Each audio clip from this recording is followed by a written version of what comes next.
Shut up. Be for real, please. What's going on, y'all? Welcome back to the Next Man Up podcast. This is the 58th episode. Today we're coming at y'all for all NBA episode. The season just started, so we're just coming at y'all with all this content. First, we're gonna be starting with the ESPN Top 25 Under 25. If you follow the podcast, you already know where I have a problem with this list, but Teef and others have a few gripes, so we're just gonna get into that. Unfortunately, we couldn't pull up the ESPN's list, but so this is gonna be ESPN's list, but we're just not like viewing it from the website. On Twitter. So yeah, It kind of take it away because you can see who is next already. Like you can see who's number one. It's kind of it takes away from it. Before we even get started, though, follow us on Twitter though for sure. Since we have the opportunity. Dang, what am I doing? You might as well give us a follow us on Twitter. You know, this is some of the content is always posted there. Y'all get updates on when we dropping episodes and all that stuff. Look at me, man. But yeah, this is where a lot of the content for our podcast is. But let me go back to my homepage. And I got to find the list again. My bad. Bro, it's crazy. Anyways, here you go. Ridiculous, bro. All right. So at number 25, they got Alperen Sengun as the 25th best player under 25. That's ESPN. And then you see right there they got Keegan Murray, which is kind of crazy to me because I feel like Keegan Murray potential is nowhere near the level of Alperen Sengun. Like that's just ridiculous. Personally, that's what I feel like. Y'all disagree with? I agree. I think Sengun is better now and has a better future ahead of him than Keegan Murray. I don't think Keegan Murray's ceiling is as high as Sengun's could be. This is based on potential. Yeah, I don't think Keegan Murray potentially gets better, like that much better than where he already is right now. Anyway.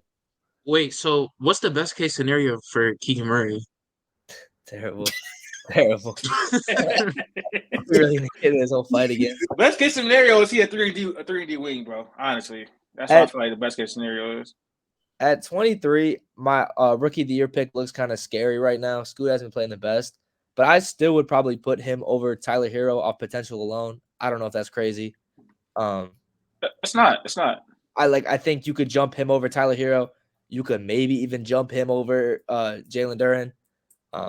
Again, like he's got a rough start, but he is still a rookie. Like what Tyler Hero. If this is off potential, Scoot is way too low. Like way too low. It's how they play and potential. I think it's a combination of both. So yeah. It says right here based on future potential, but it's like if that's the case, you like you said, Scoot should be way higher. And then, for instance, I don't know why Josh Giddey's is high. Josh Giddey's way too high, bro. First off, Teef hates Josh Giddey, and I don't really know why. When I see Q talk about Josh Giddey, I don't really know where he stands on this. Matt is the Thunder fan. I don't love Josh Giddey, but I don't think he's like a bottom 5 NBA player like Latif seems to think that sometimes. Josh Giddey's not better. Josh Giddey's not better than Sengun right now. Josh Giddey's not better than Sengun right now. No, probably not. But I think he's better than other guys. I think he's better than other guys. Sengun is way too low. I'll take him over Keegan Murray. Josh Giddey better than Keegan Murray? Yeah, okay. So he's at least top 25. No. Cam Thomas, whoever Cody Mallory is, Cam Thomas, I agree. Cam Thomas, low key should not be on this list. He low key could get put on this list. Makes zero sense. Because if we're talking about if this is talking about how they're playing right now in potential, then Alperen Sengun is literally like it doesn't make any sense. Sengun is literally the best player on his team. He's better than Keegan Murray. He's better than Scoot right now. He's better than Tyler Hero, I would say. I don't know. No, Tyler Hero's hooping. What are we talking about right now? Yes. Tyler Hero was having a career year. Sengun is the best player on his team. But that's not saying doesn't mean nothing. He's on the Rockets. That's not saying a lot, bro. Tyler Hero is hooping. Tyler Hero is hooping. He's better than Sengun for sure. I don't know what we're doing. I'm not trying to jump too far ahead. Let's keep going. I was going to jump far before good. Honestly, back to Giddey. Wait, hold on. Back to Giddey. Giddey's not good. Are y'all just looking at the box score numbers? Like I just look at I get what y'all saying about his like scoring in crunch time or scoring in garbage time and stuff. I just don't think he's as bad of a player as you guys want to believe, or you guys. I don't know. That act like he stinks, bro. He doesn't stink. That's not my great. What does he do good besides passing the ball in certain situations? What'd you say? What does he do good besides passing the ball in certain situations? He scores. How? I don't know what you want me to say. He scores the basketball. Not good. He don't score it well. What was it? It was right after the night Latif was talking the most shit about him. He went off on what he scored, like 22 or some shit. No, he scored 18 points on Jaden Ivey, and he was scoring on Alec Burks and Marcus Sasser. He is 6'8". Those are 6'4" players. Outside of Alec Burks, so I don't want to hear it, bro. I don't want to hear it. Well, bro, he can only play and shoot who's in front of him, bro. You gotta play. He can't shoot, and he can barely make a layup, bro. And he's horrible. Right. Let's move on, bro. Let's move on. Okay, we're not even Josh Giddey. We're not even at Josh Giddey yet, but school potential was way higher than Josh Giddey's. But you know he hasn't really played too well to start his career. Tyler Hero is kind of weird because I feel like he's not gonna get much better than what he already is. But you know he's playing well though. He's playing. Actually, averaged like 26 this year. I think 25, 5 and 5. When it's all said and done, I think Tyler Hero will be like better than. He'll at least be better than. I think he'll probably be at least 20 by like when it's all said and done. But like we just don't know who's gonna be better than. Like I don't think all these guys are gonna pan out to be superstars. Obviously, what you're saying about Josh. 20 what? I don't know. I think he averaged 23. Tyler Hill averaging 23 points. Yeah, that's because he got injured that last game, so that was going to bring down his averages. Like I think he should be averaging 25. When we look back on this list in a couple of years, like I think Tyler Hero's peak will be higher, like where the 22 where he actually is. I just like Josh Giddey's not gonna. I'm not saying Josh Giddey's gonna be at the point where Tyler Hero is, so we could jump him. If some of these other guys fall, I think Tyler Hero can rise up, but his ceiling is just not much higher than where he is right now. Jalen Duren is better than Walker Kessler right now, and his potential is better than Walker Kessler. So I don't know why Walker Kessler is over him. Jalen Duren is better than Walker Kessler is right now. I've watched no Utah Jazz. I've watched no Utah Jazz basketball games. Walker Kessler has not been able to act like I have. Sorry, he played well last year. Does he still have that defensive impact? I mean, yes, but as far as an offensive player, he's not doing. On offense, he's not like nowhere near Duren. And Duren's not even a great offensive talent just yet. No. Yeah, so I will put Jalen Duren over Walker Kessler. I ain't gonna lie, I feel like Jalen Duren and Jalen Green is a conversation. Respectfully, it actually might be. Dude, that's weird, bro. All-star Jalen Green. That's very weird to me. If this is based off potential, bro, then wait. So you supposed Lakers fan?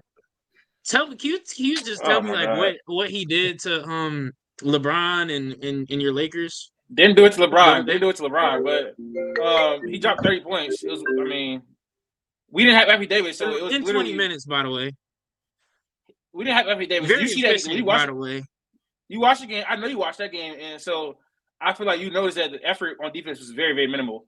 So I hope you noticed that. Oh, first of all, the Lakers were running out there with 8 guys, bro. We got 8 guys in a rotation. Our entire team was injured. All respect to Max Christie, but Max Christie was out there. It was a dude named Colin Castleton. Like, come on, bro. Let's be for real right now. Like, what he won't tell you is he was claiming Max Christie was gonna break out. I just said all respect to Max Christie.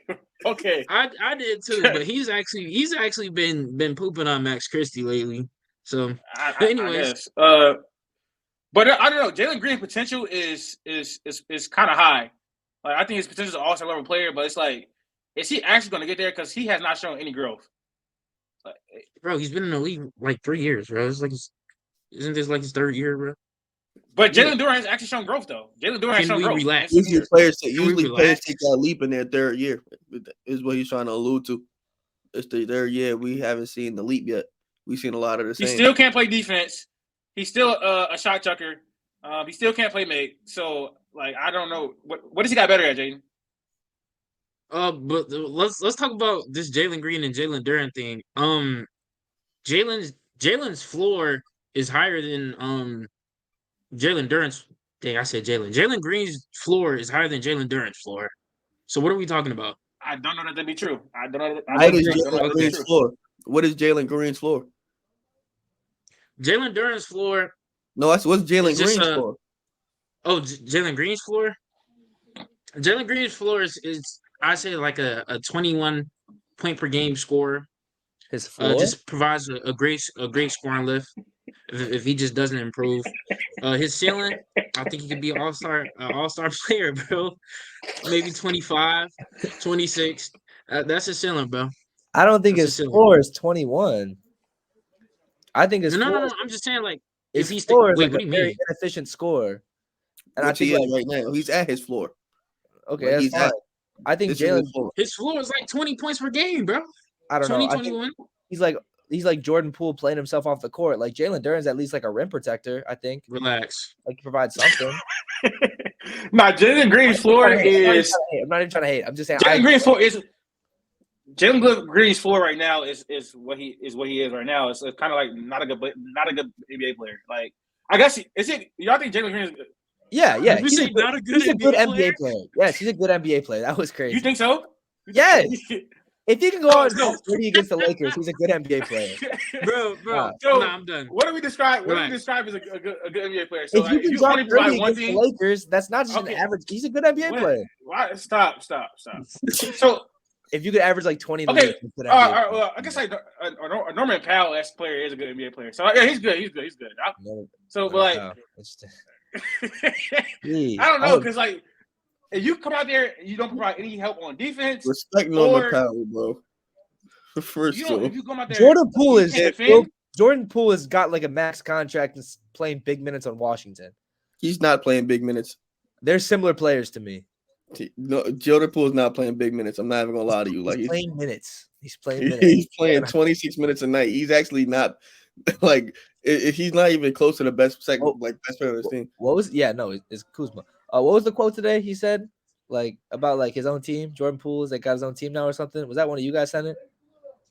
He just said like I love having the freedom of my own team. I don't know. Oh, nah, I say he's funny. He's funny. Yeah. But all right, okay. For Jalen Green to be effective, bro, he has to be efficient, and he doesn't take efficient shots, bro. So he's not really gonna until he finds out how to take efficient shots. He's not gonna get much better than what he is right now. Jalen Duren doesn't have to do like his motor gonna allow him to be better than what he is, and he has the tools to do a lot. Like he could be a two-way big in this league, like he already is, to be honest. Like you could probably say Jalen Green right now.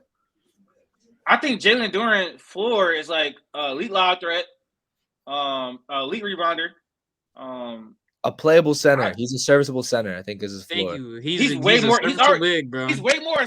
He's way more than the serviceable big right now. What are we talking about right now? He literally is a serviceable big. He's a serviceable big. No, right now he's not a serviceable big. Right now he's not a serviceable big. What is he? He's way more than that. He's way more than a serviceable big. What are you doing right now? What is a serviceable big is a serviceable big is Zubac. That's serviceable big. He's cooled down a little bit. What's a serviceable big? He's cooled down a little bit from the top start. Serviceable big is like Zubac, bro. That's serviceable big. Zubac is terrible. See, no, he's not. No, he's not. Yes, he is. No, he's not. I think where would you rank Zubac? Where would you rank Zubac on like out of all the starting centers in the league? Where would you rank Zubac? 26. No, I'm kidding. He probably top. I want to say probably top 17 or top 18. You think so? Yeah, right. Zubac is serviceable. What are we talking about right now? Zubac or Vucevic? Zubac or Vucevic? Same tier. I'm not gonna lie. Oh, no troll. Same He's tier, bro. Idiot. You're an idiot. Let's move on. Like, he just said Zubac over Vooch, bro. No, I didn't. You're dumb. You're dumb. No, We're moving on. I said same tier. So we talked about Josh Giddey and so I don't think we need to really comment on that. But you saying Jalen Green's not a good NBA player? That's ridiculous. I know you tried to walk back. Having to ask the questions wild. Having to ask the questions wild. Well, hold on. Let me break this down though, because like the only thing he can do is score, and being inefficient at that. And how are we saying that's? You know what I'm saying? Like, what do you mean, bro? There's a lot of people who could only just score in the league, bro. Inefficiently though. He's saying all he can do is score. It's his third year. No. So let me ask you a question. Players take a leap in their third year, and he hasn't taken the leap yet. I'm so glad you said that, Mr. Q. I'm so glad you said that. So I've been getting so much flack and talking and making all these predictions, but then when we're talking about Jalen Green and we're talking about he's supposed to be taking his jump, it's only been 8 games. So why when I'm talking about something, it's only 8 games. When y'all talk about something, it's law. Like the games don't matter. Like none of that stuff matters. Nobody said that. Nobody said he couldn't take the lead this year. I'm saying though. I never said he wasn't gonna. I've never won against Jalen Green not once. Like I'm just saying. Okay. Okay, I may be jumping the Because gun. again, Maybe I'm jumping the gun. explaining to you I why have a he's question though. better I have a than question. I have a question. What other player in NBA can not defend, cannot play make, and cannot score efficiently, and we consider him a good NBA player? Jordan Poole. I don't consider Nobody Jordan Poole a good NBA player, bro. What are we talking about? Jordan Come on, Poole. stop.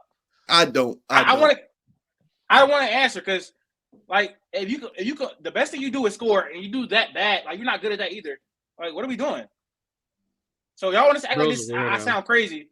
Yeah, like I sound crazy for asking that question, and y'all not giving me no other example of a player that can't defend, cannot play make, and cannot score efficiently. I think we we still- box yeah, he's- watching too much. And also, let's talk about Josh Giddey because my problem with Josh Giddey is not no garbage time scoring, Max. My problem is he's basically a negative on offense and defense, and I'm not even saying basically. He literally is. The offense gets worse when he's on the court. The defense gets better when he's off the court. Yeah, he's not a good defender. I'm not gonna fight that. He's not a good He's defender. also not a good offensive player. Yes, he can't shoot. He really can't finish, and he can pass. He doesn't help he can on either rebound. side of the ball, bro. He's So not a it's good like- fit for his team. So, yeah, I don't know what to tell you. And he's not athletic. He's not anything, bro. Like Josh Giddey is a cool player. Like he's cool. I haven't fought your idea of like if there's one person to trade, it's him. Yeah, that's fine. Like I think he's he's the I'm obvious assuming 17 is J-Dub, right? what? Yeah. Yes. Yeah, 17 is J-Dub. Okay. What'd you say? What I think J-Dub and Um, Franz potential is like I have a problem. Now, this is why I have a problem. We're gonna it's start two right here. different sides. It's two different sides for me. It's like I feel like they offer different things, but No. This is when the list gets good, though. This is where the No, list it's gets not. good. No, this is not. No, this is not. This No. is where this is bad. Yes, it does. How is What Paolo about? 14? That makes no sense. see, like Paolo I don't should know. be in the top 10 off rip. Yeah, Yes. you could probably. First of all, I think Evan Mobley Yeah. is a little. I think Evan Mobley is a little too high. I think you could drop him. Really? Yeah, he's way too high. He's way too high. I think so. My thing is like I think I Scotty. think that's going off of him making an offensive jump, bro. Yeah, I think And Scotty's that very well can Yo, happen. I think Why? Scotty's too. How's that I think happening? Scotty's too low, but I don't know who I'd put in front of What Scotty. do you mean? Why? What do you mean? Why, Latif? Bro, what has he shown you in 3 years that you seen like, yeah, he's gonna make offensive jump? Wait, He has no who's moves. Jaden talking He about? has It's no been, bag. Evan Mobley. it's been 2 years. No, It's been I'll 2 put years. Chet I'm and saying Paolo it's are been both 3. over It's Evan been Mobley. 2 years. It's been 2 years and 8 games. So and Paolo has shown you more. He has shown you more in his one season than Evan Mobley has shown me in his two from like a who's potentially be higher. No. See, this is where you're getting confused. I didn't say Paolo should or should not be lower than Evan Mobley. The statement was Evan Mobley is too high. All I said was that's predicated off of him making an offensive lead. I didn't say anything Okay. about where Okay, Paolo let was me ranked. ask you this: what have you seen from him? Because potential can't come from nowhere. Potential cannot come from nowhere. You can't just be like, because everybody on the list has the ability to make offensive jump or a defensive jump.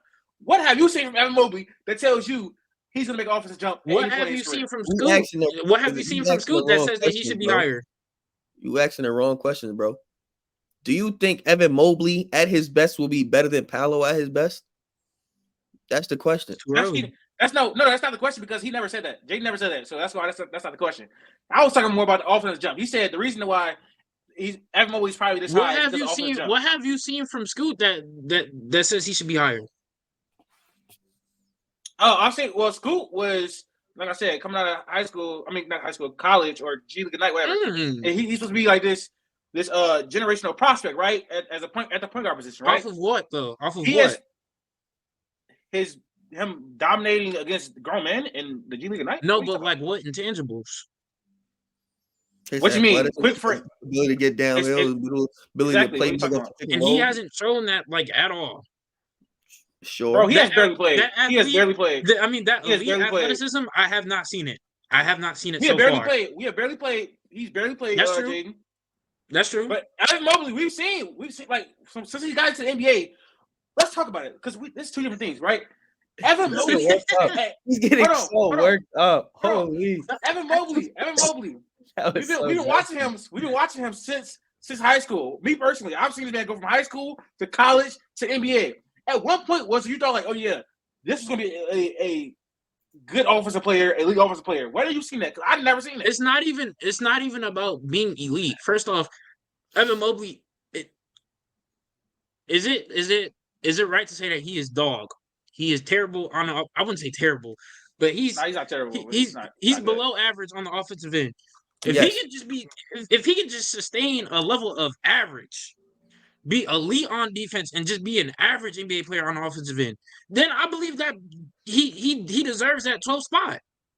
But he's a below average guy on the offensive end. The The jump from where he's at to go to be average does not make him the 12th on his list. Just him being average, because him being average and elite on defense probably has him still 15th on his list compared to everybody else. I don't want to skip ahead. But do you have a gripe with Jaren Jackson being at 10? Is that a problem with you? Yes, I do. So where would you put Jaren Jackson at? Around where Evan Mobley should be.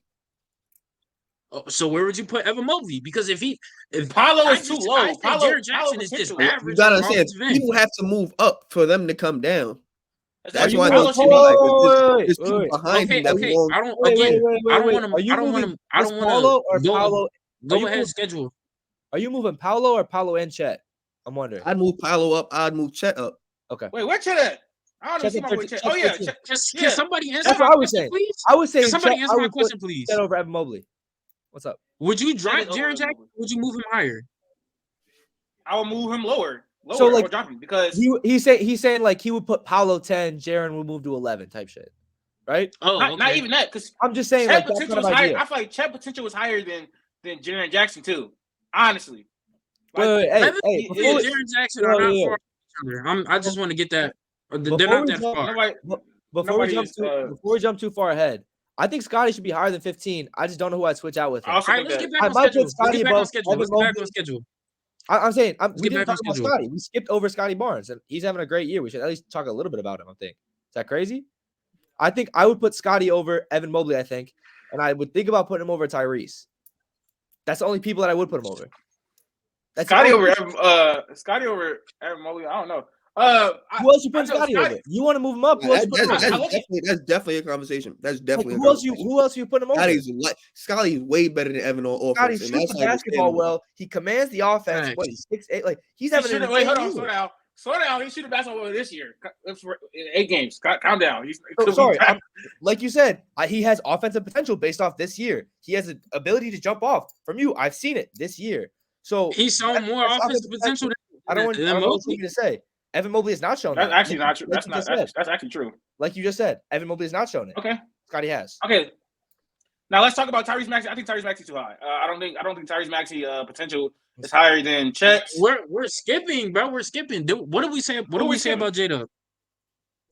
I think we fine with that. We fine with Scotty at 17. He's not. Yeah, like I'm biased, but I think those two guys are neck and neck. I think that's fine. I know Max has some weird vendetta against Franz Wagner. It's not even that crazy. I've respected him more as a player. It's fine. Like it's not even that crazy. I think it's neck and neck. I love Jalen. I love J-Dub. So Franz is better than Jay Williams. We'll talk about it with the Would You Rather. Okay. LaMelo. I think LaMelo's over DG. We've talked about that enough. I think LaMelo's over DG. Yeah. I think DG's a little too high. What is DG ceiling, guys? Like, let's be, you know what I'm saying? Especially with as long as Donovan Mitchell's there too. What is DG ceiling? Donovan. I mean, Darius Garland ceiling is like a top 25 player. I feel like if he has if he has the keys to the offense, maybe he plays like maybe he's got like a bigger role. But like as long as Donovan Mitchell's there, he's a number 2, and like all these other guys have chances to be number 1s.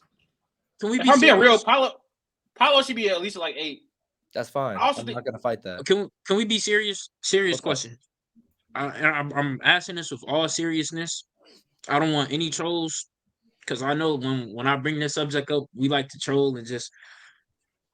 I think Zion should be over Ja. Do you think? No. Do you think Tyrese Halliburton should be over Zion Williams? No, I think Tyrese is way too high.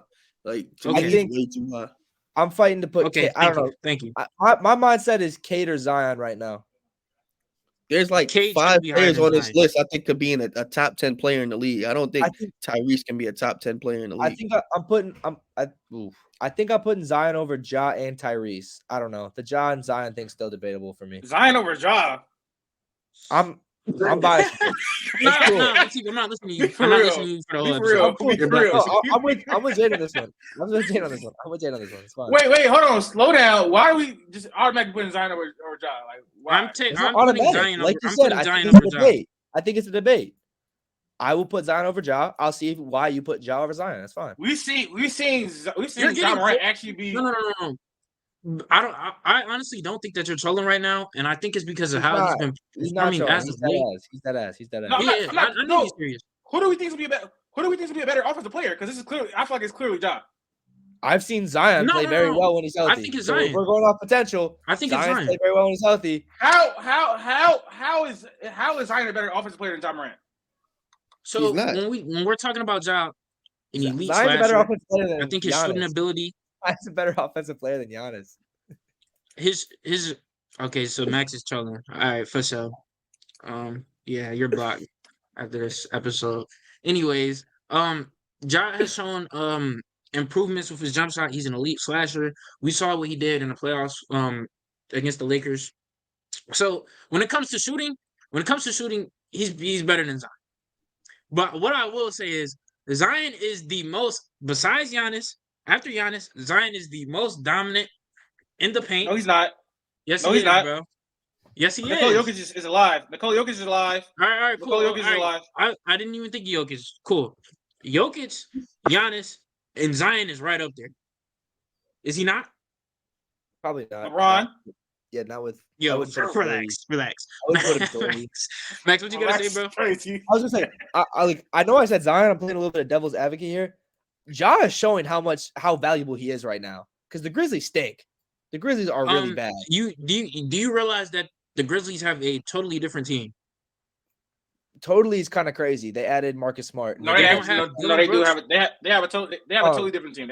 They don't have the defensive. They don't have the defense because is Brandon Clark still out?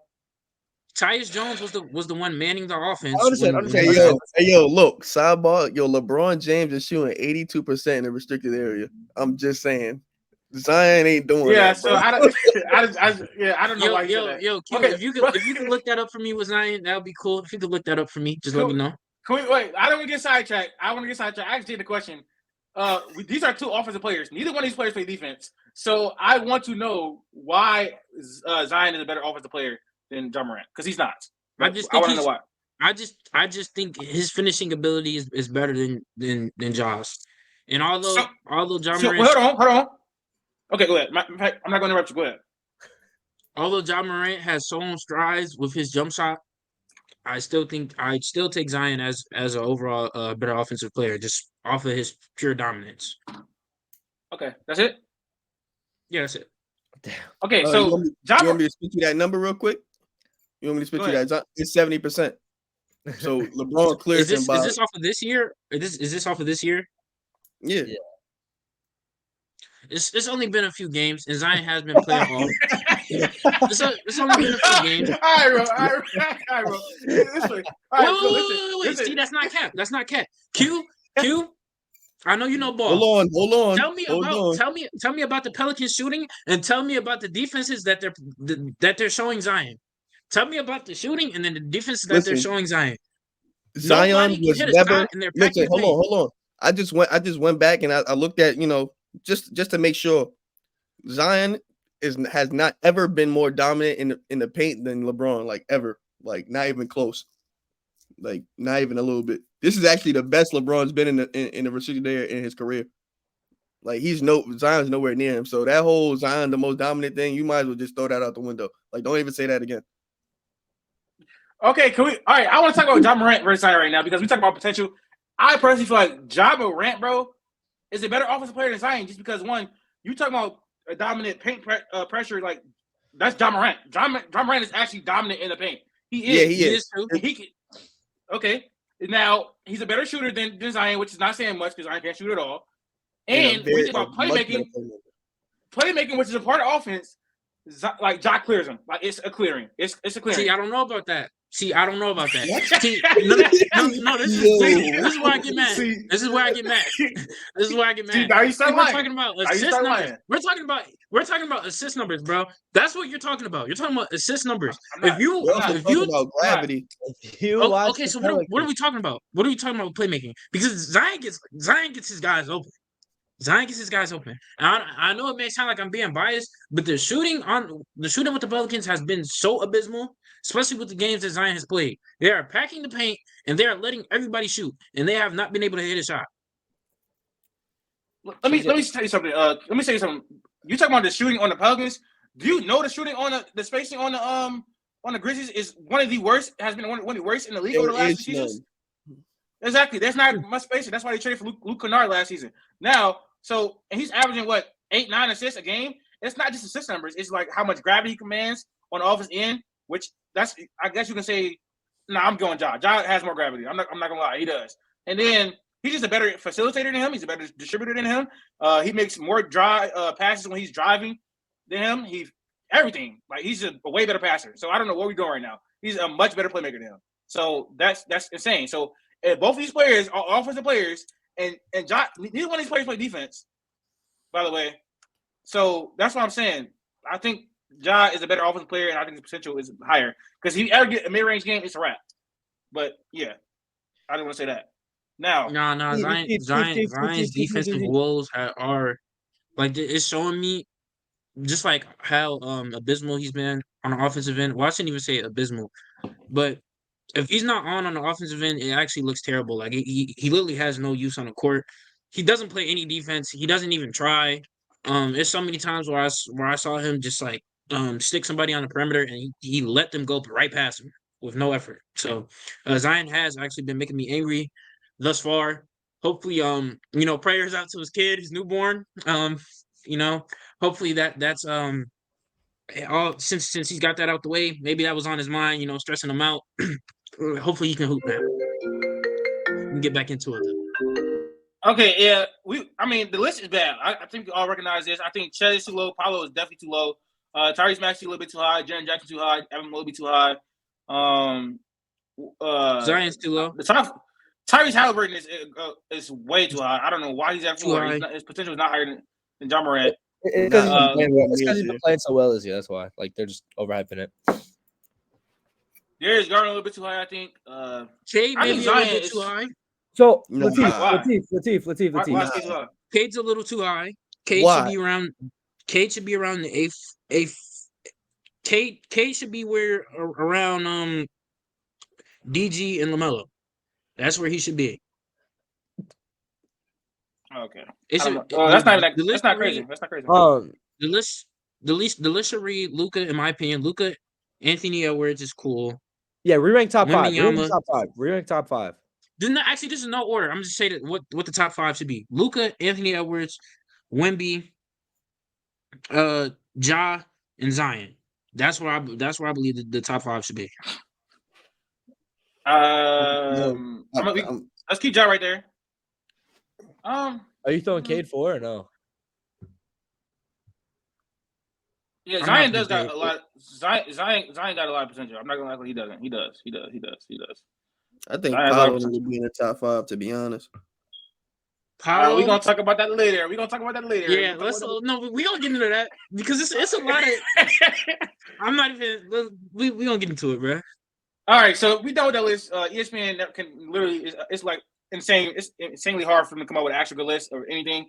But we have a would you rather basically 25 under edition. So these are all young players. We took some players off the list. Would you rather with them? I'm just saying, bro. No. I'm saying no, I didn't mean it like that. My bad, too. My bad. So I'm trying to figure out. My bad. There you go. Come on, bro. We're doing things a little bit different. We're just it's not gonna be one player centric. In the last episodes we'll do let's just say a would you rather LeBron James edition. So we'll say would you rather this person and we'll pick LeBron or the other person. It's not gonna be like that. It's just gonna be just a separate would you rather. So it's gonna be two players once and then another 2 players and then another 2. Y'all gonna see how it goes, but yeah. So for the first, would you rather? Hold Would you on, rather Cade or hold on, Jaden. You know, I'm already gonna say. I need you to introduce that a little bit better for TikTok. You know what I'm saying? You gotta say, "Oh, we're doing a would you rather a young player edition." My bad. Just saying. Is this 25 under? Yeah, 25 and under. Would you rather 25 and under edition? So first, we got Cade or LaMelo. Give me Cade, man. I think Cade could be a top 5 player in the league, top 7 if I want to be safe. And he could play make just like LaMelo could play make, but he has the potential to be a way better defender than what LaMelo could be or has shown. So I'm gonna go Cade. And you already seen he's showing stride. He just got to cut down on the turnovers, but I think Cade got it.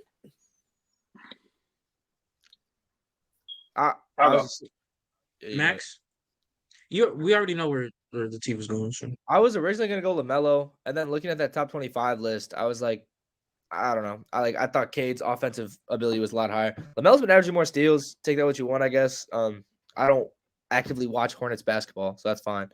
But I think Cade's got the ability to be a better offensive player. He scores the ball better. Doesn't pass as well, but he overall is a better, I think, player right now. So I'll take him. I don't know about him scoring the ball better. I don't know how true it is right now. I don't think that's true. But 24 right now. LaMelo's at 19, but like saying as a whole. I mean, Cade is at like 20. 21. Cade's at 24. No, Cade is at 24. Yes, 24, yeah. But he's been inefficient with it. I'm gonna go Cade because I think his ability on the defensive end is gonna be a lot better than LaMelo is gonna be. His defensive potential is way higher, so I'm gonna go Cade for that reason only. I think offensively it's gonna be close, but defense does matter, so I'm gonna go Cade. I'm gonna go LaMelo, just playmaking wise, and I'm not saying that Cade is a slouch when it comes to playmaking. I'm just taking LaMelo. I think offensive wise when it comes to like scoring the ball, that could be close, I guess. But yeah, I'll take LaMelo. All right, next one. We got Chet or Mobley. I think this is gonna be pretty much a sweep. This was not a good would you rather. I'm taking Chet. How wasn't it? What do you mean? How wasn't it? How wasn't it? Defensively, I guess you could say they're close, but offensively, that's where it becomes a clearing, a sweeping. So, yeah, I'm taking Chet. Man, give me Chet. I already been on this Chet wagon. Bro's averaging 16, basically 17 points on 50, 50, and 90 shooting. The 50% shooting from 3 is not going. I don't think that's going to stay. But I don't think he's going to shoot lower than 40. So he's going to be 50, 40, 90 in the flow of an offense. He's not even, doing too much. He's going to easily, seamlessly fit in. Evan Mobley would wish to be half the offensive player that Chet is right now. I'm happy to be wrong about how quick Chet was going to be into effect. I was nervous he would take some time to get into it. He's been playing great the past couple of first 10 games. Again, shooting the ball, I didn't think he would shoot the ball this well. I agree it's going to go down, but in game Shea's not playing too. He's been able to take up the offensive role, so it's been good. Chet. If I didn't say it, I'm easily taking Chet. I'm gonna go Chet. His offensive ceiling is way higher than Evan Mobley's for me, honestly. And he's going to be a great defensive player. So that's Chet. It's pretty easy to me too as well. I think his potential is way higher. All right. Your next would you rather? We got Halliburton or Darius Garland. I'll go first. Give me Tyrese. Give me Tyrese. It's more than this year. I've been on this for a little bit now. Me and Q have not seen eye to eye on this. That's fine. Tyrese played very well this year. I think he's a better passer. He's a better playmaker. He's a better shooter. So he's a better defender. Like I think there's really every facet of the game. He's a good shot. Is DG like Tyrese Halliburton is not a good defender at all. Like he's not. He's literally horrible. Is he a great defender? But they're both the same type of defender. Bad. That's fine. Yeah, that's fine. I don't know whatever. I'm taking Tyrese Halliburton, whatever, in every facet. I'm not like, oh my gosh, DG better play, so that's fine. I'm taking Tyrese Halliburton in every single facet of the game. I think if you switch their positions, I don't think DG's doing the same thing that Tyrese is doing at all. DG's a better scorer, like a better self-creator and a better scorer than Tyrese Halliburton. Tyrese Halliburton is just a better playmaker. Like that's all you get. If you switch the roles, you think DG plays puts the team in a better I position? don't think so. I seen DG be the number one on his team and damn near make the playoffs. He lost in the play-in to the Brooklyn Nets. Okay. Tyrese Halliburton hasn't done that yet. I agree. But I'm 20, betting- I think Tyrese is like 20, 25 and like 10, 12 and- 25 and 11 or something 23 and 11. on good efficiency. Yeah, no, I'm Eight putting all the games. chips. I put all the chips in on the Pacers this year. So far, my When we bad. did our top 10 teams, I put like a lot of faith in the Pacers. So I'm going Reese on this one, bro. I'm going Reese. I'll go Darius Garland. I think last year, as a second option, this man averaged 21 points and 8 assists. Tyrese Halliburton averaged 21 points and 10 assists. Like, the numbers were very, very similar, and Darius Garland was second option. I think Darius Garland is better at greening his own shot. I think he's a better scorer. And the playmaking is not a clearing at all. Darius Garland is one of the best playmakers in the NBA. And when he was the number one option, the Cavaliers almost made the playoffs. They have been the same amount of distance as the number one options. Like, you're not seeing it right now because he's the second option on the team. I'm not really under I'm not really under the guys that Tyrese Halliburton is a better playmaker either. Like that, I don't know why are we getting like. I don't really know where we're getting that from. Like he's a great playmaker, but so is Darius Garland. But question, Latif, did you say that Tyrese Halliburton was a top 5 point guard right now? I did not say that. You didn't? Nah, Never said that out of my mouth. Okay, we move. I just asked a question. I didn't say it was a lie. I was just asking a question. All right, next one. Actually, I want to say this one for last. Scotty Barnes or Franz Wagner? okay, let me hop into this first because I'm gonna be called a hater. We talked about this before the podcast. These guys are two different players. These guys are not like, in my opinion, they are not like a interchangeable thing, right? It's what you're looking for in a team. If you need a wing scorer, you take Franz. If you're looking for a playmaking, whatever, creator, you're going with Scotty. I'm going with Scotty. I think Scotty's got a higher ceiling, as we talked about in the last thing. He's taking a crazy jump this year. I'll take Scotty. I'm not gonna say much about it, but like I don't think that they're like interchangeable players like Tyrese and DG, like what we're saying with Chet and Evan Mobley, where they play the same role. I don't think it's like that, but I'll still take Scotty. I think he's a better player, has better potential. I would like to say about the Tyrese Halliburton, Darius Garland. The reason that Tyrese is able to make this efficiently and have this crazy offense is because his offensive weapons are better than what Darius Garland had when he was number one. Like, he was stuck with spacing with Javon Curl, Evan Mobley, and Jarrett Allen. Like, what is he? How is he supposed to be this great playmaker with that offensive talent around him? Like, he got a player, Miles Garrett, who can stretch the floor. He got Buddy Hield, who's a sharpshooter. He got Benedict Mathurin, who was a scorer. He got Bruce Brown can knock down an open three. He got open. Like, he has all these like great complementary offensive pieces around him. And Darius Garland never had that. I just want to let that be known. So I don't know. We have to talk about context when we talk about these players. That's all I had to say. I'm spitting. That was, you know what I'm saying? Anyways, Oh my holy yeah. I like France and Scotty is actually close. It really is close. Man, I'm gonna go with Scotty though. I'm gonna take Scotty in this one, just because I think he has a ceiling that we have not seen yet. He had that sophomore slump, and everybody thought like they were getting down on him, but he's shown this season so far that he can be a primary scorer. He can be a primary playmaker. He can be a good on-ball defender. Like, so I'm gonna go with Scotty. Was he not always a good on-ball defender? Who's Scotty? Yeah. It's up in the air. What do you mean he's never shown that. He's never shown all those three things at the same time. But you're saying that like he just showed that he can be a good on-ball defender when he like literally was that. I'm confused. Yeah, he wasn't. He hasn't always been a good defender. He's a good defender in stretches, not like consistently always like good defender. But yeah, you go Scotty. He didn't have the same impact. He didn't have the same impact that he had in his rookie year on defense end last year. Last year was just a bad year in total. Like he stayed the same or got slightly worse. Who you taking? You said George Q, right? You said Scotty, right? Yeah, that's Scotty. Yeah, I'm gonna go with Max here. Like, these are not like two of the same players. Maybe if you're like, if you need to fill a void or fill something on your roster, you go with like what you need. But yeah, I'll take Scotty. I'll take Scotty on this one. Like, so now let's get into the most important. they're both like up and coming players. Like they're both like on the same track kind of thing. Like they're young, but the same draft maybe, but still. You're good. They were the same draft, yeah. Were they? I don't know. Yeah, they were. I don't remember. So was Josh Giddey, by the way. Anyways, keep going. Nobody cared. Nah, Really. I do because we would have had Scotty Barnes. We wanted to pick Scotty Barnes, then Toronto picked him 4, and then we got Giddey, and then Franz went 6. Y'all would have been better off with Sengun, honestly. We would have been better off with Franz. Go, bro. Yeah, Come on, go to dude. the next one, man. No, I'm just making sure everybody's We're got good. No, this we're right, 'cause good. We're good. We're good. I really need to hear this. Like I've been waiting for this. So our last would you rather is Zion or Paolo?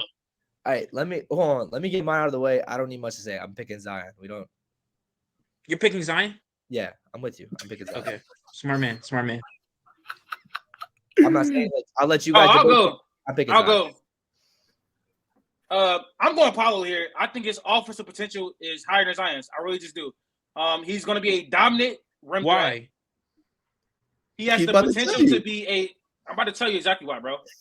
He has a potential to be a good mid-range shooter, a good post player, and then on the defense end, it's a clearing. Paolo is already a good defender, and he has the potential to be even better. So, as an overall player, his potential was higher than Zion's. I don't know what to tell you. Before you go into your little spiel, I'm going Paolo also.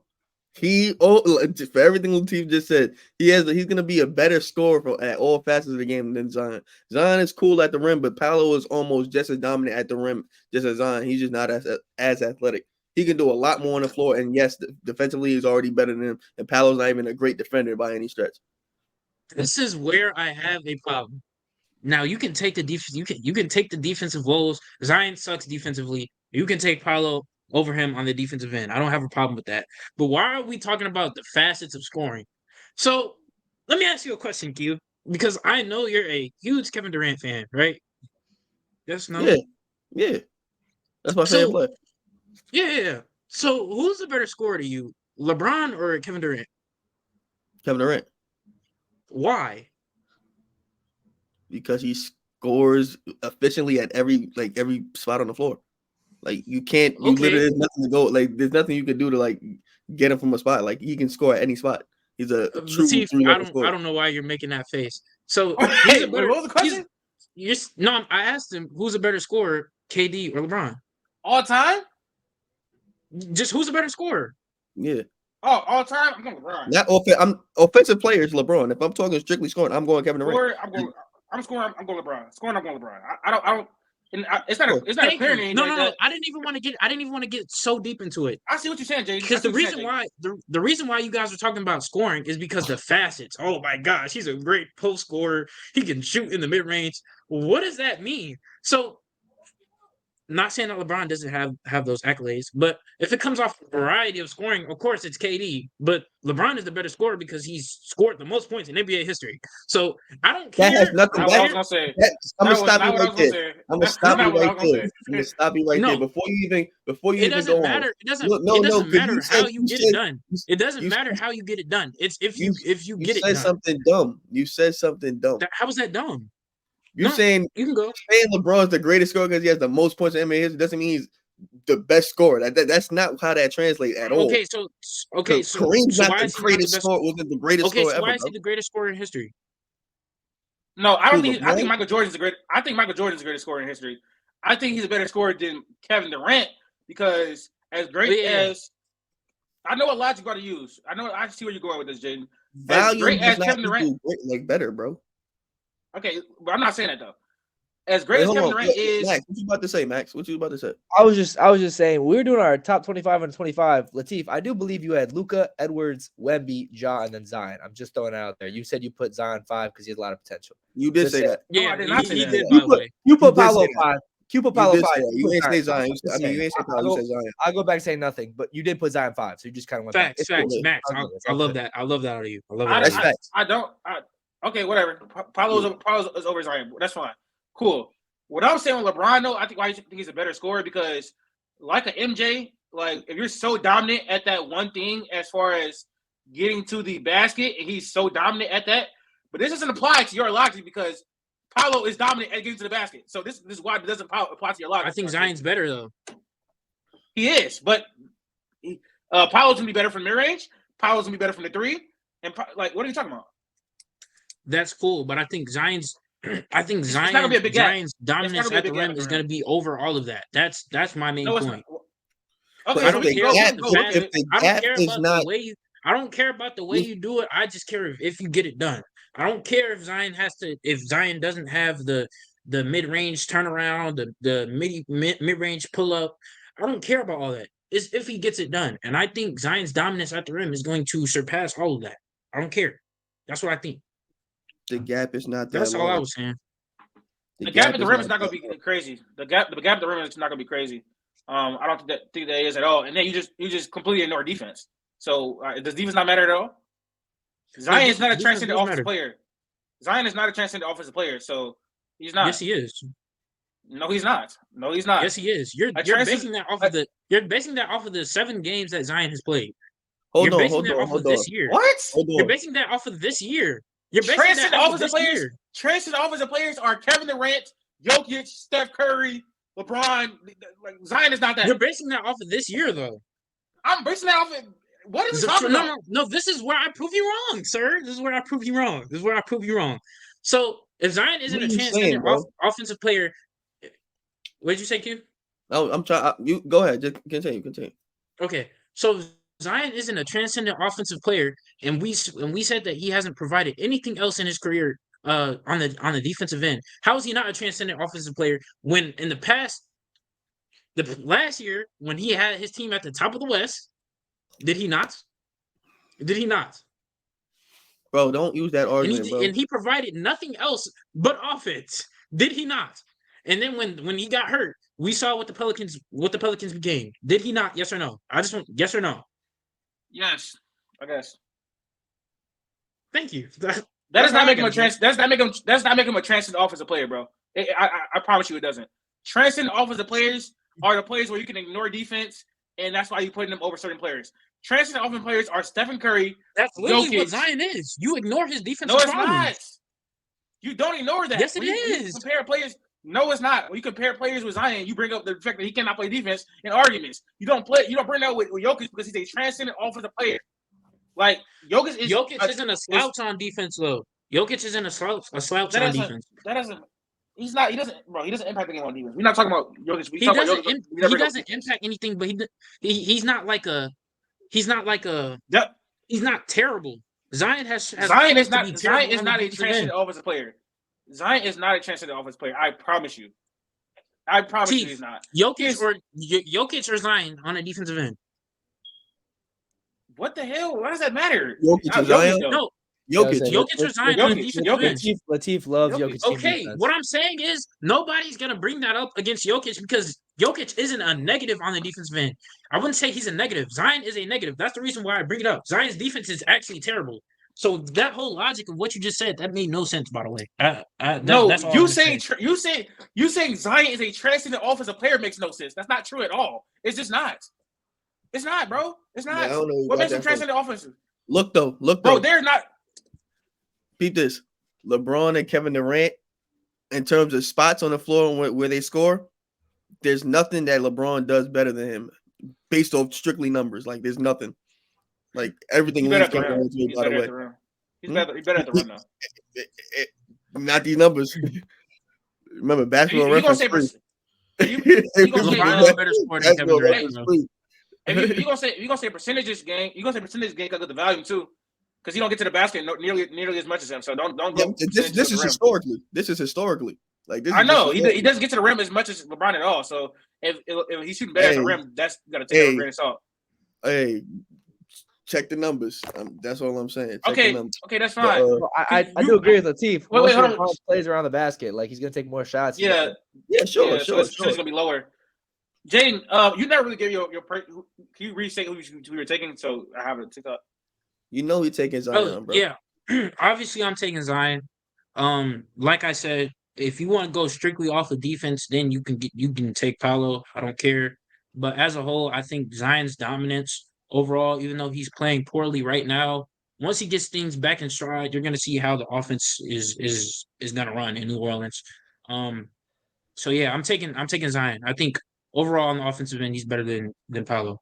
I don't care if he doesn't have a mid range, a hezzy pull or any of all these things that you like. He's dominant at the rim. He's gonna continue to get downhill every time. And yeah, I think he's better offensively. Is Paolo not dominant at the rim, bro? Yeah, he is. I didn't say he wasn't, but he's better than him. Not by much. So I'm gonna look at it. I had it pulled over here, Jay. The gap is not that huge for you to think he's that better of an offensive player. Okay, so last year, can we please put in attempts too on that too? Paolo wasn't efficient last year, by the way. Paolo wasn't efficient at all. At the rim, yes, he was. At the rim, he was efficient. He was efficient at the rim. Like he was one of the best players at the rim last year. Now listen. Last year, you want to use last year or this year? You want to use last year or this year, bro? What you want to do? You can use last year, but the attempts last year will be higher for mind you. No, it wouldn't. No, it won't. Per game? Zion per game? Played. Per game. I'm talking about. Oh, per game. On a per game basis. Okay. Like in 72 games last year, 24% of Paolo's tips were at the rim in the restricted area. He shot 66%. We can go to Zion. It's gonna take me a second to find it real quick though. So keep that in mind: 22%, 66%. I think at Zion it was like 30 because all his shots would be at the rim. But let me go look. Show shooting. Oh, so last year it was like 75 or something like that. Last year, percentage of field goals by distance, 61% of Zion's attempts are at the rim. 61%. Okay. So a 40% difference. And his field goal percentage at the rim was 72. So he's 5% higher on 40% more frequency. So he is much better. That's actually big. I don't. That's actually pretty big. You talking about the gap?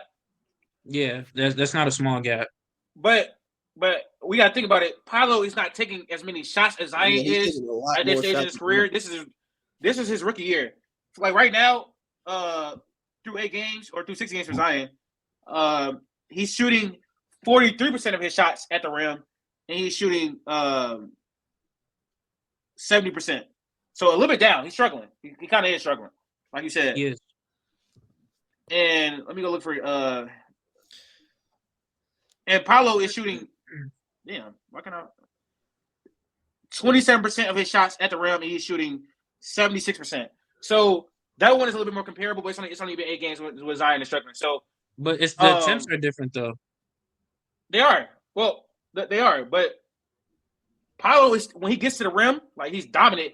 The reason he doesn't get to the rim as much as Zion is because his game is like he can shoot the mid-range. He's taking other shots. Zion can only do one thing, which he's great at that one thing. But Paolo's also great at that same thing, and he can do other stuff on the offensive end. That's why I'm going Paolo. Like he's versatile and he's dominant at the same thing Zion is, and on defense is clear. So you're saying what are you saying? Are you picking him now over Zion? Like, are you saying is he a better player than Zion? No, I did not say that. So he's going about like the future as well. This is potential, bro. That's why I'm taking Paolo for the long term. I'm not saying he's better than that. This is why I brought up the top 25 and 25 because he said like for the same exact conversation to put Zion over Paolo. I don't remember putting Zion over. You go back and look. No, okay. you did. You and Q are definitely still wrong, but since this is off of potential and we haven't, seen things yet, then I'll take it. Sure, I guess. So defense just don't matter. Right. No, defense does matter. Q Max, have I not been talking about Zion's terrible defense this whole episode? Please, thank you. You don't even have to answer that because I know I have. We can hop into the next topic. Sixers hot start. We've actually seen a lot from Tyrese Maxey. There's actually been some weird things going on. I think somebody said Tyrese Maxey is over who? Or was that a mistake? That was a mistake. I'm tweaking. We can hop into it. Was someone with me? I think I had Tyrese Maxey my most improved. Was that you 2Q? Yeah. You both had it? Yeah. I don't know. I think the hot start, like, I get it. I don't think it's gonna sustain, I guess. And if it does, it's cool. Like, that's a good like regular season team. But like, I'm still like picking Boston over them. I'm still picking Milwaukee over them. Like, I'm not really thinking twice about it. So, they've been a good regular season team for the past couple of years, and it still hasn't translated to wins. So, that makes it disingenuous to talk about them then, because if we just gonna say I'm still gonna pick Boston and Milwaukee, that's just gonna be the conversation for the rest of the year. And like it'll be no point to talk about the Sixers instead of recognizing that they're playing well without James Harden. I agree. They are playing well without James Harden. Like, this is the first time where it's really Harden without a given second star already, right? Like, they need to emerge now, Tyrese, to get up to that point, which is fine, right? Like, he's playing well. Embiid, who was it? Kendrick Perkins said he's the best player in the Eastern Conference. He's playing very well right now. Tyrese Maxey's playing like low-key at an all-star level right now. Like, I get it. But like, I'm just saying, like, in the grand scheme of things, I'm still picking Boston and Milwaukee over. Good for them for getting out to a hot start. Maybe it carries on. But like, again, like, are they a contender? I very rarely will see 3 contenders on one side. So no, I picked like 2 and 2. A contender to go to the Eastern Conference Finals? Sure. I don't think they're a finals contender right now. If you can get to the Eastern Conference Finals, you're a contender. You need a couple more things to go your way. I think they're if you can get to an ECF, you can get to a finals. You just need things to break your way. Necessarily. The Hawks could get to the ECF. They did not get to the finals. The Hawks were an ECF team. They were 2 wins away, but they didn't get there, and they didn't get there the year after. They had a chance. It's been the same thing with Philly for every single year. They still haven't got to the Eastern Conference Finals. So, like, I'm over exaggerating, if anything. Like, I'm overhyping them because they. So what you're saying is they've never been contenders. In my eyes, I had very few teams contenders. I've said this multiple times. I had very few teams contenders. When they had Jimmy, sure, I thought they were a contender. I think you're trying to listen. I like have very few contenders. I don't even know if I have the Lakers as contenders right now. Like, I think I have 2 and 2, and that's it. So the Suns are? Yeah, still. What's the Suns' record? Because I feel like they're not that far away from the Lakers right now. No, like D Book also like missed the first 3 games. They've only played like 10. Anthony Davis missed a game. Rui Hachimura has missed a game. Yeah, Vanderbilt hasn't played yet. Torian Prince has missed a game. That's the Lakers. That's gonna be the Lakers season all year round. Do the Lakers play today? That could be the Suns season all year round. It hasn't in the past though. D-Book's been healthy. They play the Suns today. I'm gonna talk about the Sixers. That's a different roster. The Sixers outlook on the season was going to be the same with or without James Harden. They're a second round exit. So no, they're not contenders. They're having an amazing start to the season. They beat the Celtics. They look really, really good on defense and offense. But as a contender, I can't buy it because Tyrese Maxey is great, but he can't be your second best player on a championship level team. Joel Embiid's going to have a great regular season. I picked him to be my MVP. He's like top 3 right now in MVP race, and I think they can stay for the rest of the season. But when we get to the playoffs, we know what happened. He's not going to be there. He's going to disappear. Chief, I was literally going to say the same thing. It looks great so far, and I don't even want to talk down on Tyrese Maxey. I don't want to say he can't be at number 2 because he's playing great so far. But my only concern is when it comes to the playoffs. I don't think that they're gonna. I know defensively the Bucks are terrible. The Celtics are overall just better. So I don't see them becoming like a real contender. So second round of the playoffs, that sounds pretty much where that's gonna go. Al Horford is playing terrible right now, and still, if they match up, Al Horford is gonna lock him up, gonna put him in a box. Joel Embiid is who I'm talking about, by the way. So yeah, cute. I don't know. That actually went by pretty fast. That was pretty fast. We're gonna say the same thing. Is when they get to the playoffs, we're gonna see the same thing, even though we don't know if we're gonna see the same thing. We're just saying that because we think that's what's gonna happen. I don't think the narrative will change. The narrative won't change for Embiid, I think, until he actually does something. You know what I mean? He could do this every year for the rest of his career. So you say we can talk about? You saying if the narrative around Sixers is not going to change, we should never talk about them again? No. That's what I'm saying. What's the point of having this topic if you're just gonna say, good for them for playing well, like without, you know what I'm saying? Like he's playing probably the best. he might be playing better than last season, right? Like he's playing really well right now. But like all I'm saying is like that's cool. But like when it comes down to what really matters, like you know what I mean? Like good for them. Like I'll give them their flowers. They're the number one team after what 10 games or something. Like that's great. But like I'm looking at like ahead and like is this gonna give me some sort of like mindset that they're gonna be contenders or they're gonna be big players? No. And like unless something happens to Milwaukee or to Boston, that's not gonna change in my opinion. So I mean, something has happened to Milwaukee. They have a bad defense. You've seen that they were 2 possessions away from losing to this, not even this same Philly team. This Philly team with even less depth than it has right now. And they still have the means to go do something else. And he's playing basically like an MVP again.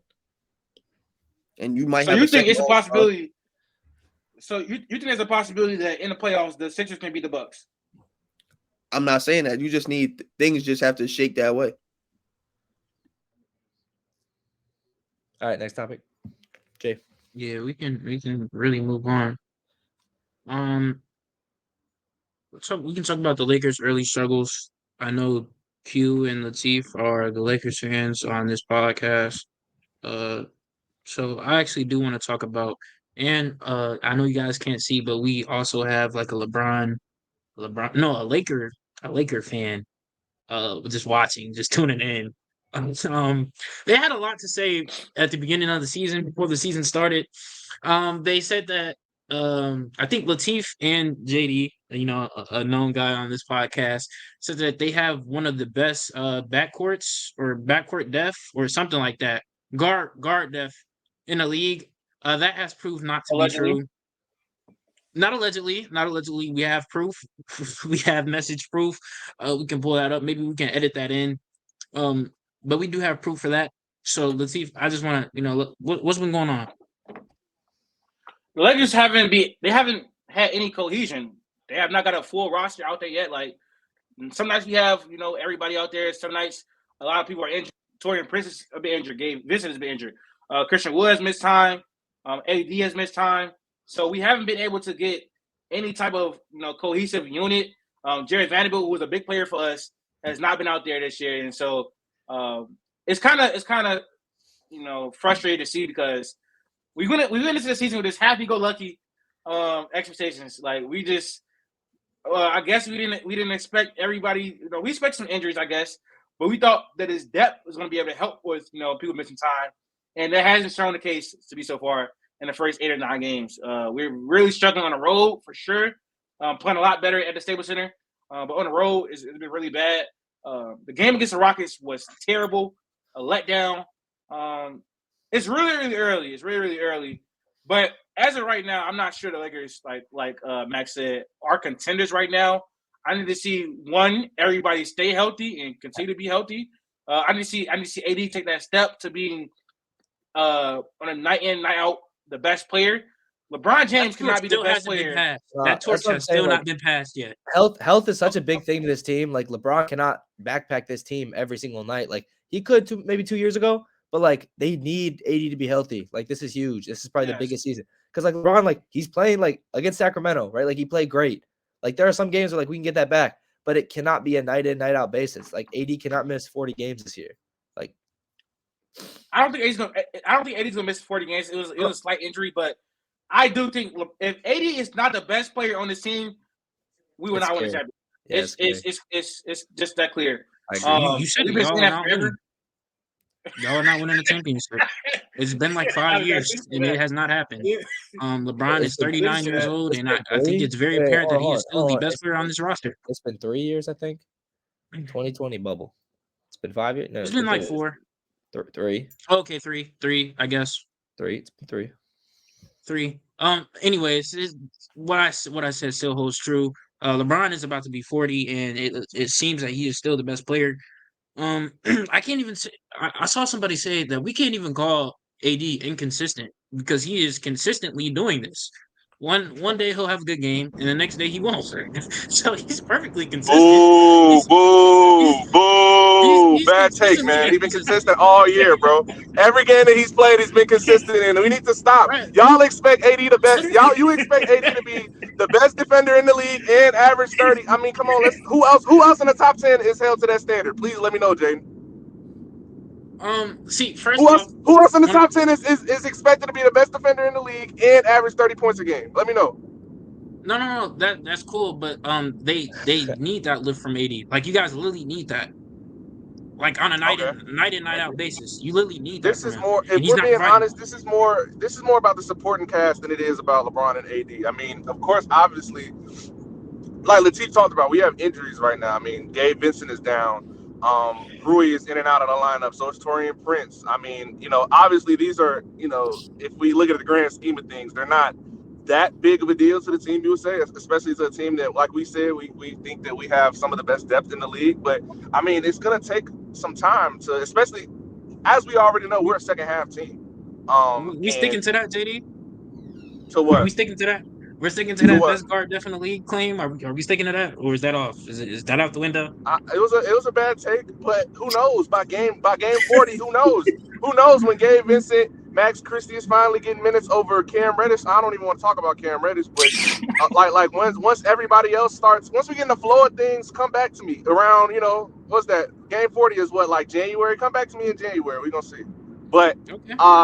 again, this is mostly about the supporting cast. I mean, and like we've already seen with LeBron and Anthony Davis teams, I mean, we don't always get out to the best start, especially because, people are in different roles. Like Gabe Vincent went from being, one of the primary ball handlers on the Heat throughout the regular season and even into the playoffs. And now, he's kind of, they have him and AD running dribble handoffs, and he's sometimes in the corner. Everybody's role is going to be different game by game, and it's going to take people time to adjust. So we're just 7, 6, maybe, I don't even know. I think we're 7 games in the season. The Lakers are 3-5. So yeah, we're 8 games in the season. I mean, it's going to take time. It's going to take time to mesh. Everybody can't come out the gate like the Celtics and the Warriors and, just come out the gate and be, shooting. Like we see all these other teams around the league. We see the Suns having issues with their health. And when they get on the floor, they're still not putting everything together right away. We see the Bucks not putting things together right away. So it's like, but when it's the Lakers, it's oh my God, stop the presses. Let's have a 35-minute set. I think just give it time, bro. We're not even 10 games into the season yet. I agree that Anthony Davis should be the best player night in, night out. But again, those are kind of high expectations. The man just came off a career year. It's not high expectations. It's not. No, it's not. No, it's not. We're not doing that. We're not doing that. Thank you. That's not high expectations right now. That's what we need because LeBron James is about to be 40. That's not high expectations. That's what they have. That has happened. That's not high expectations. If he can't do it, let us not win the championship. That's not high expectations. That is the reality, and that's what we need from AD this year. That's not high expectations. Right. That's and what I they agree. need. And he doesn't. The thing is, he doesn't step up in the playoffs as that supposed first option that you would need him to. So that's why I personally don't have him in my top 10 players list, just because when it does matter most, he kind of he likes to defer a lot. And like y'all are saying, LeBron is 40 years old. Especially when you get to the playoffs, he's gonna be worn down. So AD, but who cares? You're in your prime. This is your physical prime. AD is 29, 30 years old. This is physical prime. So he has to take advantage of that. So I mean, nobody is saying. I'm not saying that the expectations for AD aren't logical. I'm just saying when we talk about consistency, I mean, in my opinion, he's consistent almost every night, if not every other night. I mean, every other night isn't consistent, but you know what I mean. For the most part, he is consistent. He's still, our best defender, the best defender in the league by far. Bro. Yeah, no, okay, whatever you say. What are your expectations out of him, Jaden? Let me know. I expect him to be the best player on the team. Okay. I think that's pretty clear.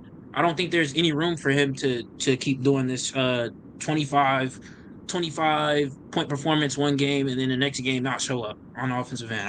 I don't think that's that doesn't happen. That doesn't happen in the regular season. That hasn't happened. That hasn't happened yet this year. What are you talking about? He had one bad game, and that was game 1. After that, he's been pretty good offensively. What I'm saying is there's just no room for it. There's no room for him to have a great game one game and then not have one the next game. That's all I'm saying.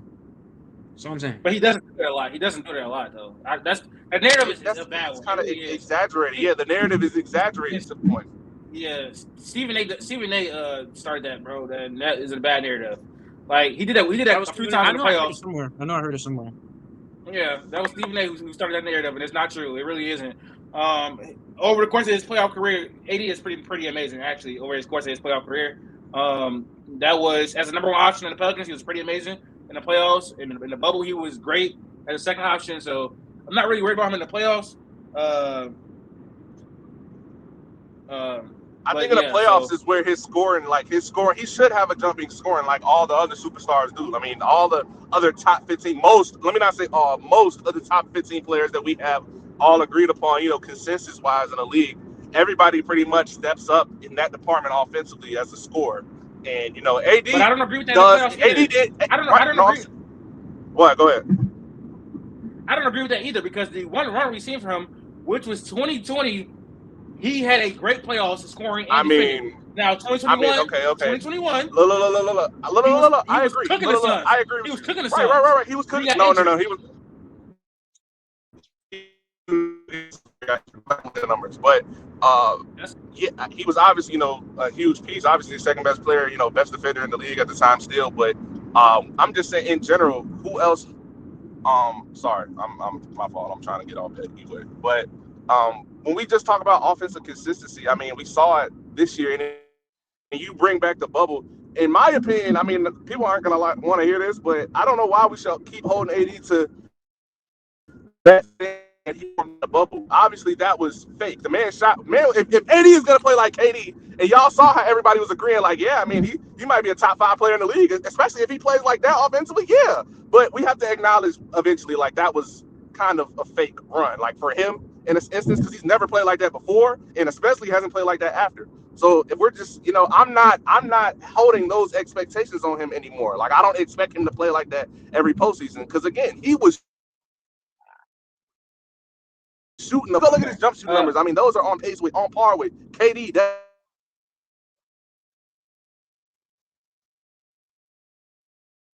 Okay, JD's lagging. JD's lagging a little bit, but we get what he's saying. I'm about to remove him. I'm not gonna lie.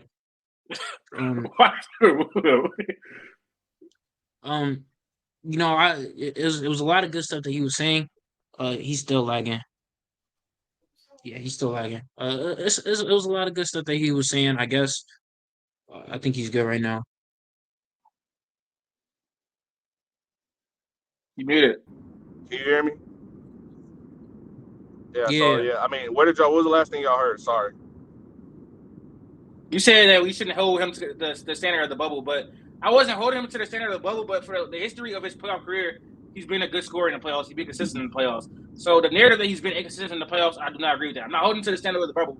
But when he was in New Orleans, which he's probably still not that player anymore either, but he was great in the playoff in New Orleans. He was great in the bubble. He was great in 2021 before he got injured. And then in 2022, they didn't make the playoffs. Last season was the only playoff series, run that he was inconsistent in the playoffs. Literally the only one.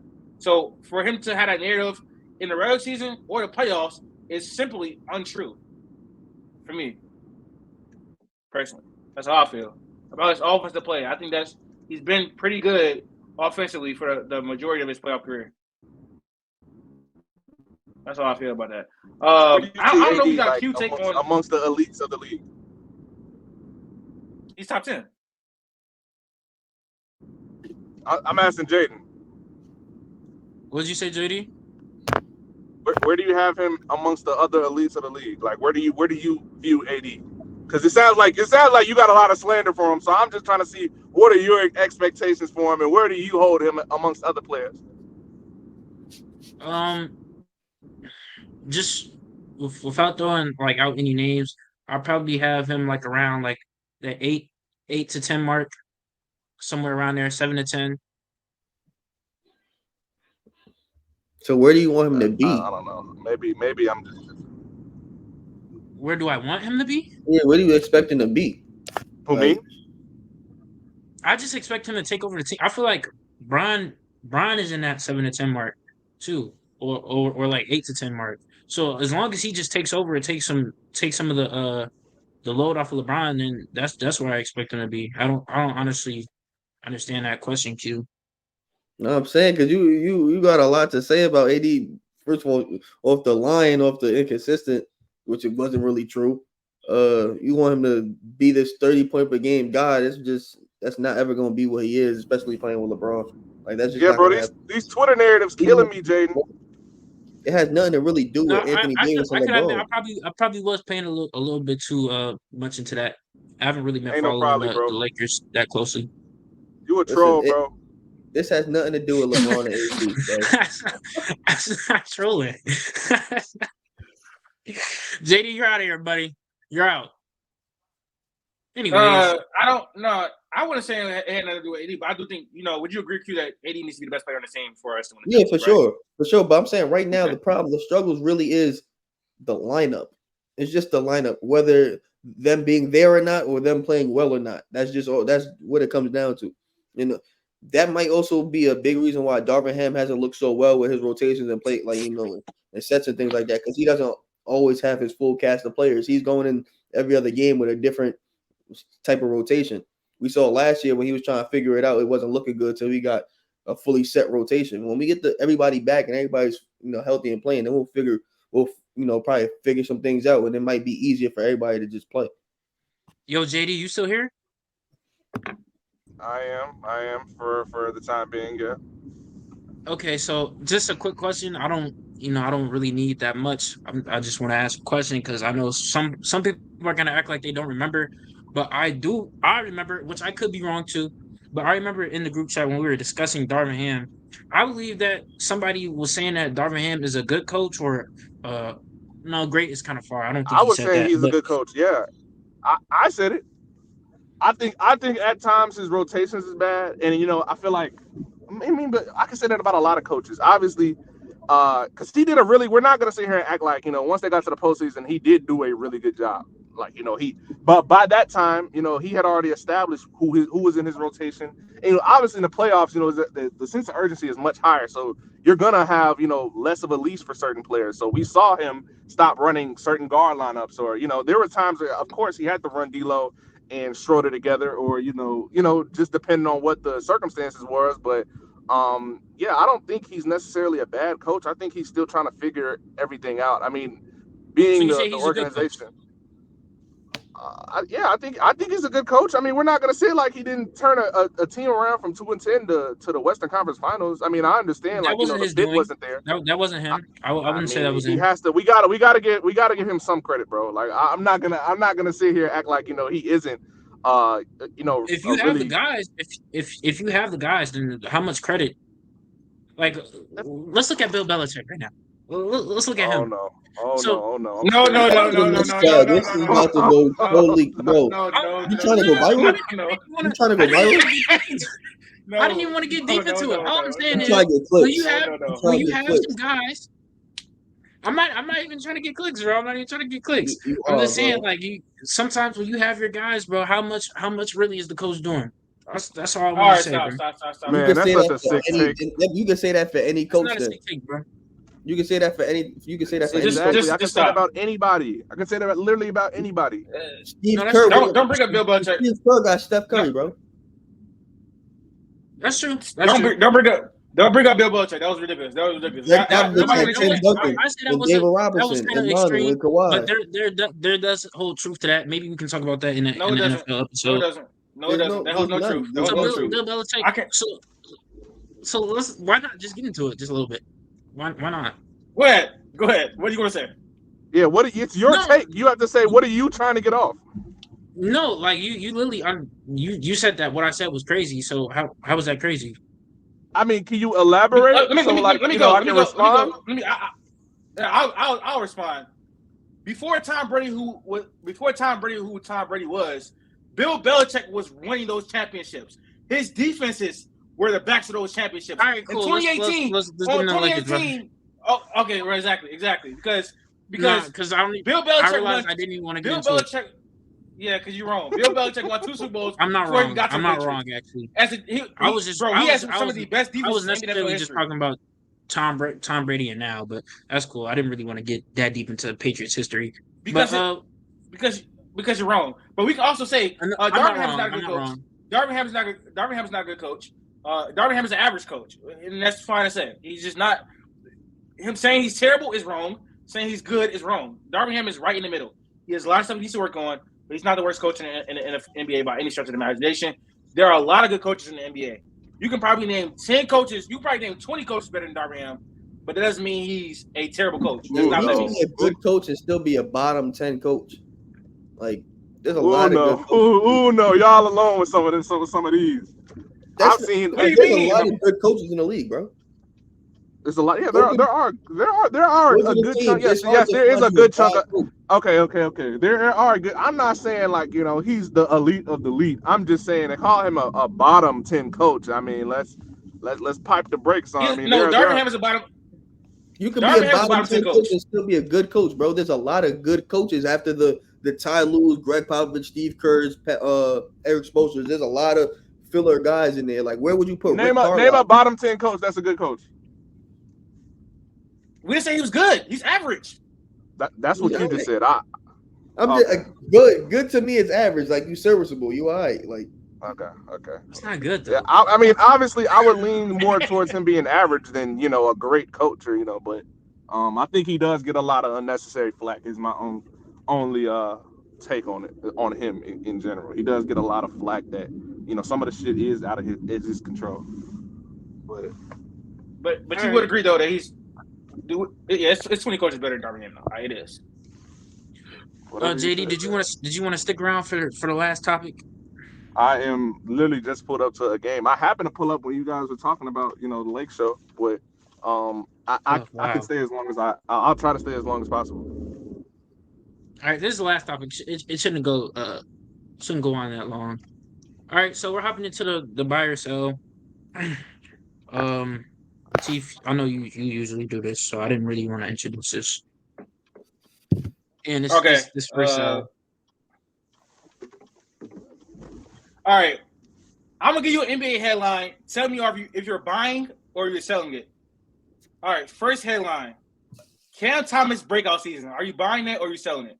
I'm buying it, and the reason why I'm buying it is because the reason why Latif put this on the topic list is because all four of us are in this Discord where we just discuss basketball, football, all that type of stuff. So one day, after a great scoring performance from Cam Thomas, I woke up and I said, Cam Thomas is a top scorer in the league.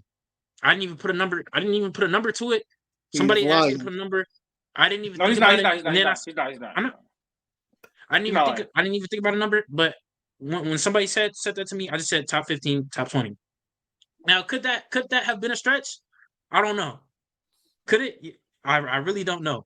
But what I will say is, people are saying that he's not a good scorer. Teeth, is that what you were saying? He's not a good scorer, or does he not? No, this is what you guys were saying. You were saying that he wasn't a good player because he doesn't provide anything besides scoring. I think that's what you guys were saying. Nah. Yes or no? You were saying his scoring does not impact the game. You can't be a good scorer and your points not impact the game. He puts up empty stats. That's what we were saying. Okay, so Carmelo in his later years, not later years in New Not York, the same thing at all. That's not the same thing at all, bro. Not the same thing at all. You be trying to pick things that just don't be correlated. His scoring did not lead to winning. Tell me when Carmelo's scoring led to winning. As a player in general, or you talking about his last plays? They made the playoffs. No, I'm saying in like his last few years in New York. You're nitpicking one specific moment with a bad roster and bad coaching. This is a bad roster. No, it's not. That's a lie. There's like no. It's okay. It's an okay roster.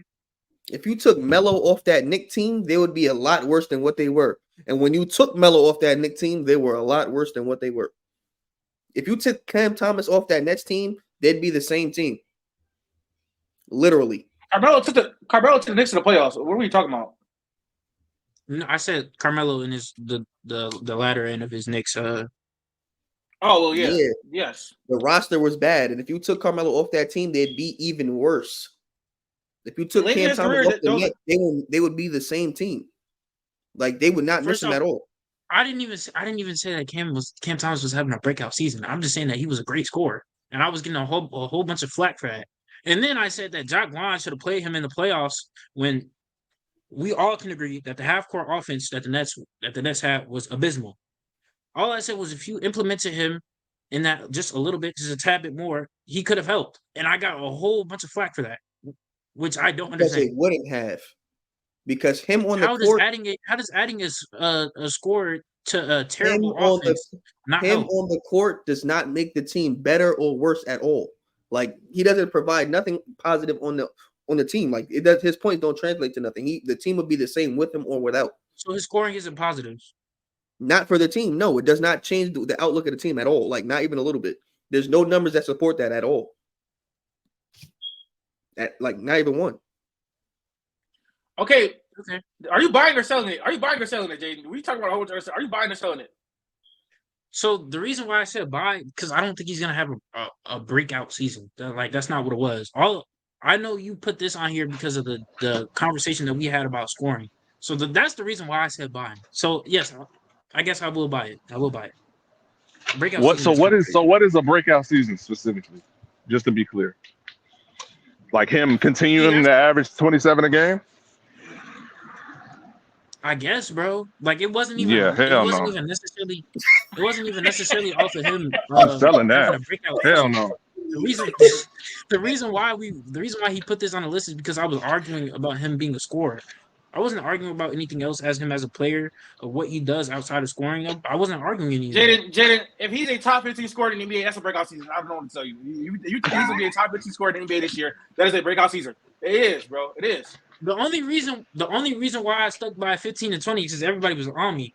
That's the only reason why I stuck to that. Oh, so you stuck by something you didn't originally believe.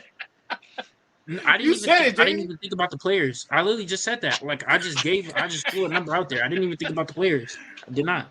I know. And then he tried to argue it down.